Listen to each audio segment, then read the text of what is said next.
এ কি, এইখানে তো শুধু ডিম আর আলু ভর্তা, তরকারি কোথায়? এখন আমি তোমাকে কি দিয়ে ভাত খেতে দিব? দাঁড়াও, আমি ভাবিকে ডাকছি। ভাবি, ভাবি, কোথায় তুমি ভাবি? কি হয়েছে, চিল্লাইতেছে কেন?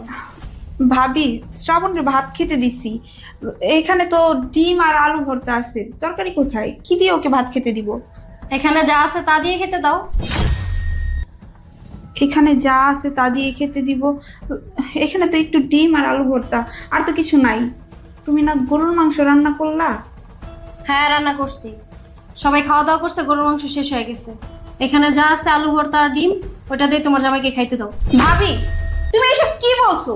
ও এই বাড়ির জামাই, আমরা ঈদের মধ্যে তোমাদের বাসায় বেড়াইতে আসছি, ওরে কিনা আমি শুধুমাত্র ডিম আর আলু ভর্তা দিয়ে ভাত খেতে দিব?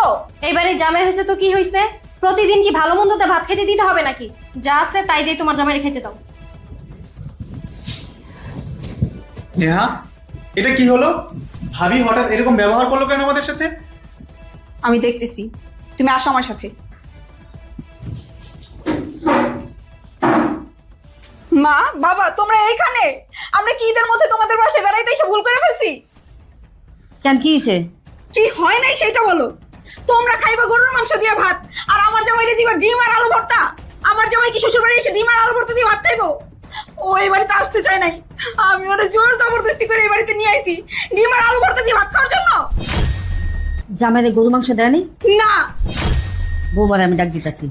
এই বৌমা, বৌমা, এই এখানে আসো। কি হলো? কি হয়েছে আম্মা?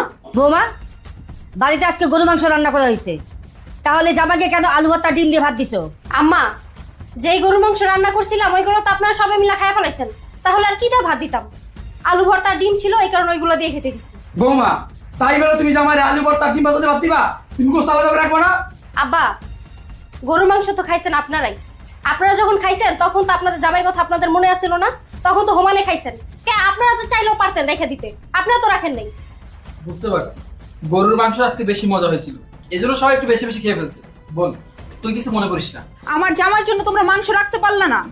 আমি এই বাড়িতে আসার পর থেকেই দেখতেছি তোমরা আমাদের সাথে কিরকম ব্যবহার করতেছো। আমার জামাইরে রাইখেই তোমরা খাইয়া ফেললা। আব্বা, খাওয়ার শরম হলো বড় শরম। আমি খাওয়া নিয়ে কথা বলতে চাই না। আমি চৌধুরী বাড়ির ছেলে, আর আপনারা কিনা আমাকে ডিম ভাজি আর আলু ভর্তা দিয়ে ভাত দিচ্ছেন। আমি এবার ঈদে এখানে আসার পর থেকে লক্ষ্য করতেছি, আমি আপনাদের মেয়ের জামাই, আমাকে সেরকম ভাবে